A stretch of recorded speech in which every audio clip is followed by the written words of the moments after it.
I'm Emily. I'm 26 years old.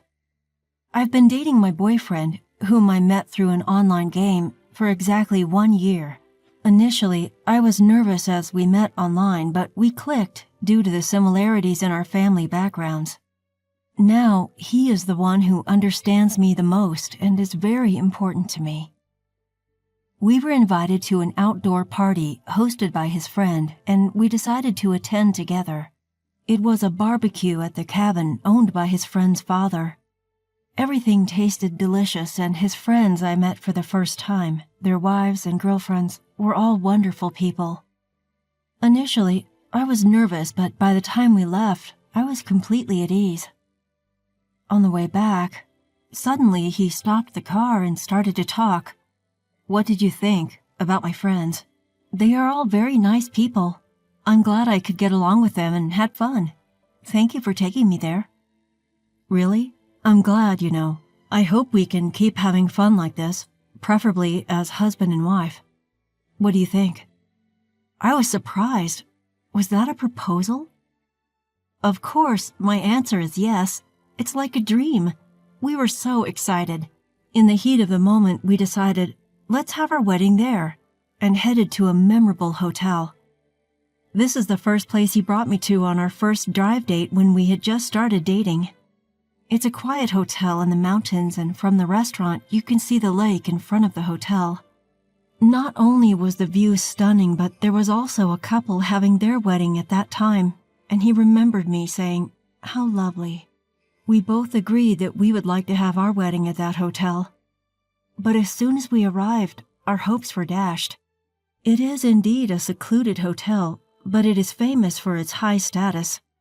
At the moment, we were returning from an outdoor event, dressed casually in t-shirts and jeans, sneakers, and carrying backpacks. It was clear that we weren't fitting into the upscale atmosphere of this hotel. However, the bellhop, who should have greeted us, glanced at us and then blatantly ignored us. We even caught him exchanging looks and laughing with other staff members. We began to feel self-conscious about our attire, but my boyfriend confidently continued walking deeper into the lobby. During this time, the front desk staff were whispering and pointing toward us. It was an uncomfortable feeling. The last time we were here, we were dressed more formally and the atmosphere was completely different. Feeling out of place, I tugged at his hand, but he pulled mine back as if to tell me not to worry, and we arrived at the concierge desk. Upon seeing us, the concierge seemed startled, but after taking a good look at us, he asked us with a cold smile, "May I help you?" I wanted to retort that of course we needed help, that's why we were standing there, but I let my boyfriend handle the situation. "We are actually considering holding our wedding ceremony here. Could you tell us where the wedding reception desk is?" Upon hearing this, the concierge made a clearly disgusted face. "This isn't your ordinary city hotel. It's a place frequented by celebrities and the wealthy. I don't think it's the kind of place where people like you would hold a wedding." "I'm aware. We've been here before. We loved the view and thought it would be great to hold our ceremony here." "As I said, this isn't a place where people like you would have a wedding." "What do you mean by that?" "Can you just connect us to the wedding reception desk?" I could sense his frustration growing. As his voice raised, I gently squeezed his hand to calm him down. The concierge continued, "What I'm saying is, this hotel is not a place for poor people like you. Please, leave immediately." What? The poor? Did he just call us poor? This concierge just called us poor. Despite his polite phrasing, he just called us poor. I was ready to tell him off for his snooty attitude, but I decided to let my boyfriend handle this. "Did you just call your customer poor? What's wrong with the staff training at this hotel? Sir, I must ask you to leave this lobby immediately as it is getting dirty. It's causing an inconvenience to the other guests. Cut it out already. We're just asking for a wedding consultation. Can't you at least let us look around without any hassle?"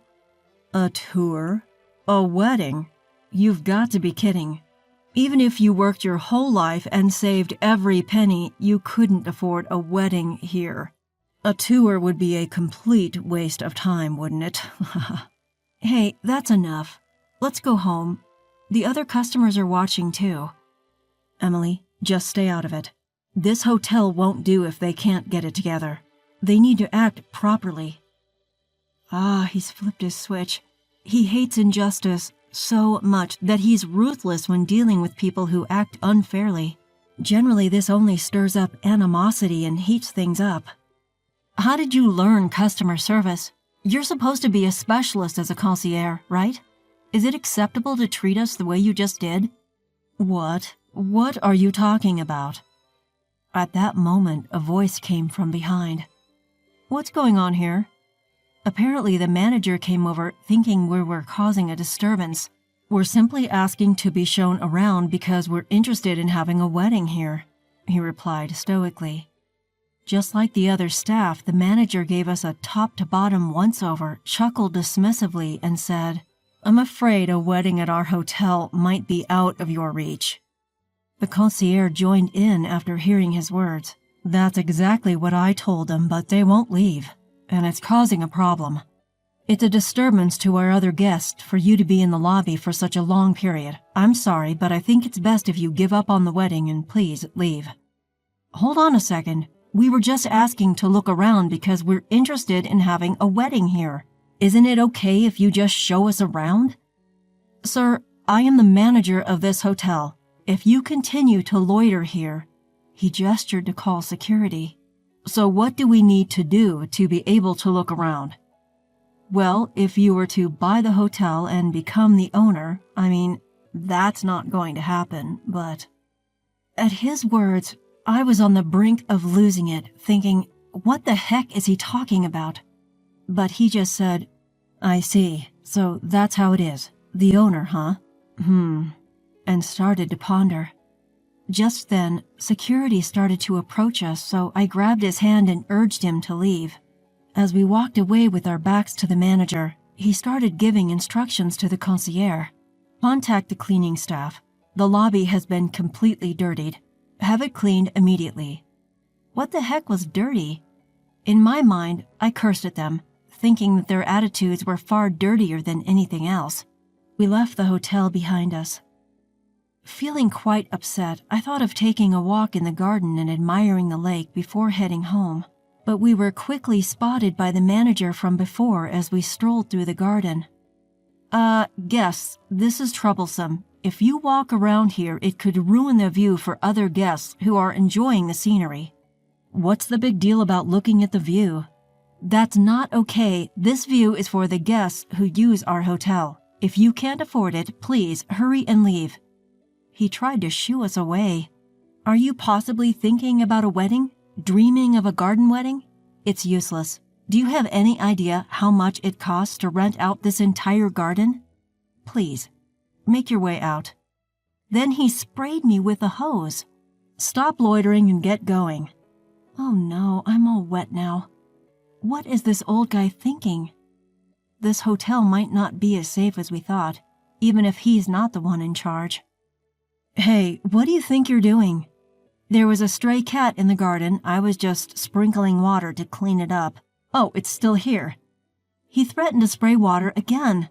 My boyfriend, at his wit's end with these words and actions, shouted, Are you referring to Emily as a stray cat? Enough is enough.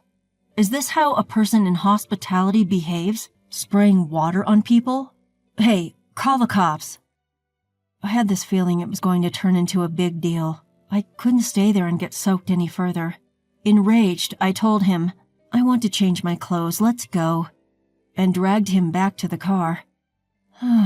We came here excited about planning our wedding, but this turned out to be quite an ordeal.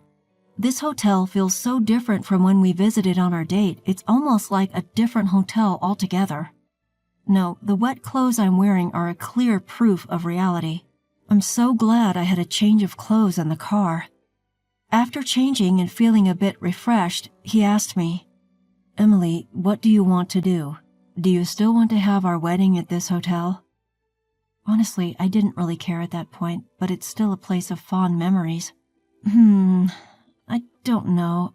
The hotel itself is lovely, but I'm not sure about the staff, I replied. But he just said, I see, let's think about it a bit. And that was the end of the conversation. Afterwards, we decided to at least pay our respects to both families, and it's been a whirlwind since then. Our parents asked about our plans for the wedding and reception. For now, we told them we'd like a small, intimate ceremony with only friends and family and asked them to hold off on the location. We've been visiting bridal fairs at other hotels looking for a good place, but we haven't found one that feels just right. I was in a bit of a bind. Perhaps a wedding abroad would be an option. Just as I was flipping through a bridal magazine with these thoughts, my boyfriend called.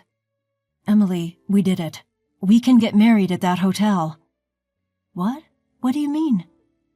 It was a bit of a struggle, but since it's my hotel now, you can plan the wedding any way you like. Can you believe it? He had been working on this all along.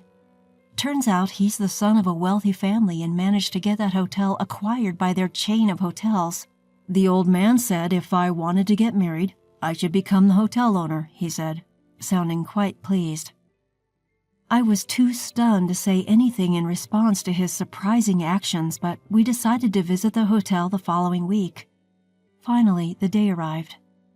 On the way there, boyfriend said cheerfully, That hotel's reputation hasn't been great lately, and it's been affecting the business side of things, so I'll work on making it a better hotel, okay? He seemed to be having a lot of fun. The last time we visited, it was nerve-wracking because of how we were treated, but this time, the hotel staff were prim and proper, ready to welcome their new owner. Looking around, I noticed that the bellboy who once scoffed at us was now bowing deeply in welcome. If they could welcome us properly now, they should have done so from the beginning. Knowing about their previous terrible service, their current behavior seemed quite insincere. I felt like laughing at them now, but I must keep my composure. Smug face, smug face. And then came the hotel manager. Welcome, Mr. Owner. Not just the manager, but also the concierge and the rest of the staff greeted us respectfully. They didn't seem to realize that we were the poor people they had treated terribly before. It's shocking to see such a difference in treatment based upon appearance. The way they changed their attitude so quickly is honestly appalling, but it's a good lesson for me. And so we were shown to the owner's suite. The manager was fawning over us. We've been eagerly awaiting the arrival of the new owner, and to think it's someone as young as you. It's truly impressive that you are the owner of this hotel at your age. Your wife is also quite beautiful. A truly stunning couple. Huh? Who is this guy? You called them stray cats, but now you're saying they're handsome and beautiful. Aren't those glasses missing lenses? And, like the manager who doesn't remember customers' faces at all, that's wild. We decided to wait for a while since he said he'd create a space for us to greet the employees later. When the manager left us to prepare, I said, What's up with that manager? He doesn't know anything about us, does he? Handsome and beautiful? Seriously? It seems like he didn't notice at all. It's kind of impressive in that way, LOL. Well, he looks enthusiastic, so I guess it's fine if he does what he wants. Is it okay for that guy to be the manager? I know, don't worry. I've thought about it. While having this conversation, it was time. He went to the hall where the employees were gathered. I have become the owner of this hotel. I know you may be uneasy since I'm young, but the headquarters will manage the business firmly, so please rest assured. We plan to operate this hotel as a secluded hideaway hotel, different from the luxury hotels in the city up until now. After repairing the aging parts, we will have a renewal opening. In conjunction with the reopening, I'm thinking of having my own wedding ceremony here to commemorate the start of the hotel and me. The unexpected happy announcement stirred up the employees. Then he called me to introduce his fiancée, and I went up to the stage. When I got up there, the manager, standing proudly next to him, looked utterly surprised. Owner? That person is... That's my fiancée. Oh, it wasn't our first meeting, wasn't it? You didn't recognize me either, did you? At his direction, I was dressed in a t-shirt, denim, and sneakers, like the last time we visited the hotel. If I had worn a dress and heels, he wouldn't have noticed, but just by changing my clothes, he seemed to remember me right away. Seriously, this manager seems to judge people solely by their clothes. Looking around, the bell staff and front staff, who laughed at us that day, were staring at us with wide eyes. The concierge, oh, he's looking pale and his eyes are darting around. It seems like he finally remembered us this time. My boyfriend, who confirmed the situation, continued talking to the employees who were clueless about what happened that day. Actually, we visited this hotel the other day, and at that time, we were both dressed like her, now. I got her approval for my proposal, so I was over the moon. When we came here thinking we wanted to have our wedding here, the bellboy, that's you, right? You ignored us without even saying welcome and laughed at us. The front desk staff were pointing and whispering about us. The concierge, you didn't listen or pay attention when we said we wanted to have our wedding here, and you told us poor people should go home. The worst was you, the manager. Actually, I recorded our conversation from the middle of it. I'll let everyone hear it. The recording of the exchange with the manager played. The employees started murmuring with disbelief on their faces. They called them poor people? Isn't that terrible treatment? They began to say, while the manager turned pale and trembled. After the audio ended, he began to speak.